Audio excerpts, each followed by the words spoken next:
When I arrived at Drummond House, I was broken, ashamed, and afraid. I had suffered great trauma. Now the effect of that trauma was breaking into my life like overpowering waves. I felt like I could hardly catch my breath. I no longer was able to function as I needed to in order to be able to care for my family. However, I did not belong in a hospital ward.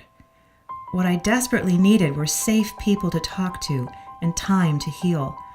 There seemed to be no place for me. A friend mentioned Drummond House.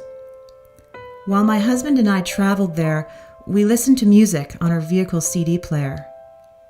At the very moment that we sighted the home from the roadway, the musician sang these words, "In the hour of my dread, you lift my weary head." I felt a small spark of warmth. Despite the bleakness of leaving my home and loved ones, perhaps even in the hour of my dread, God would be with me. And indeed, God was.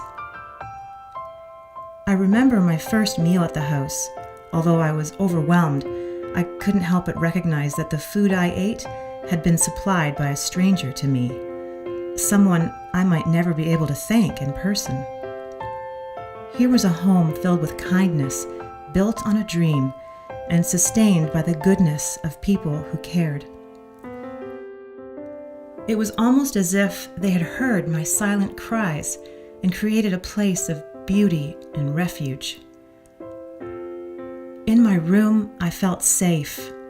I was exhausted. I slept and slept some more. I had been holding on with fingertips for a very long time.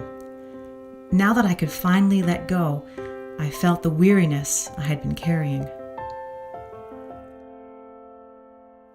Like the turn of the seasons, the slow work of healing takes time. My trust had been tattered. I needed to believe that I was safe and would not be rejected for the truth I carried. I had felt tarnished forever, as most victims do, by the shame that tentacled my soul. At first, I barely managed to attend group suppers. But gradually, almost imperceptibly, I began to thaw.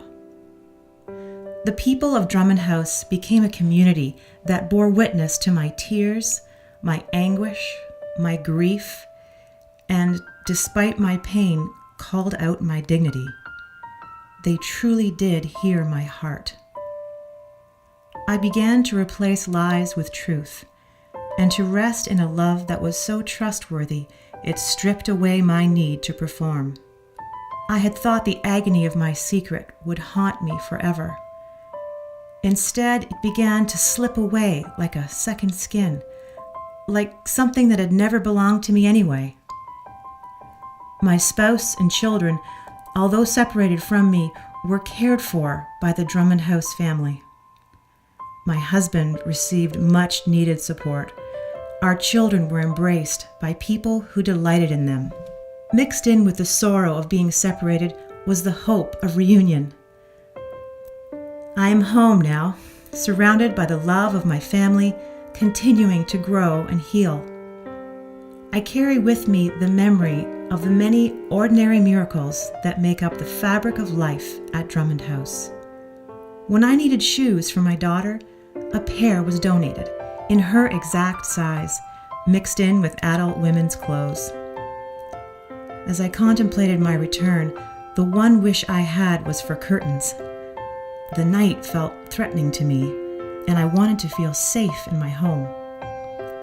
Right after my coach and I discussed this need, the home received a call. "We have a ministry. We decorate people's homes for them. Is there some way we could help?" I returned home to transformed rooms, warm paint on the walls, and yes, wonderful curtains on the windows. The first time my husband sat in the room, he thought, "I am sitting in a room God painted." I came to the door of Drummond House frozen in fear. I left basking in the goodness of life. For the rest of my days, I will carry that warmth in my soul.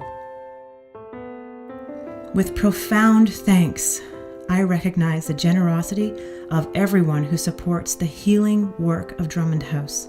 Your life has touched mine in ways you will likely never realize. Thank you for your incredible gift. In a broken world, you are sowers of grace.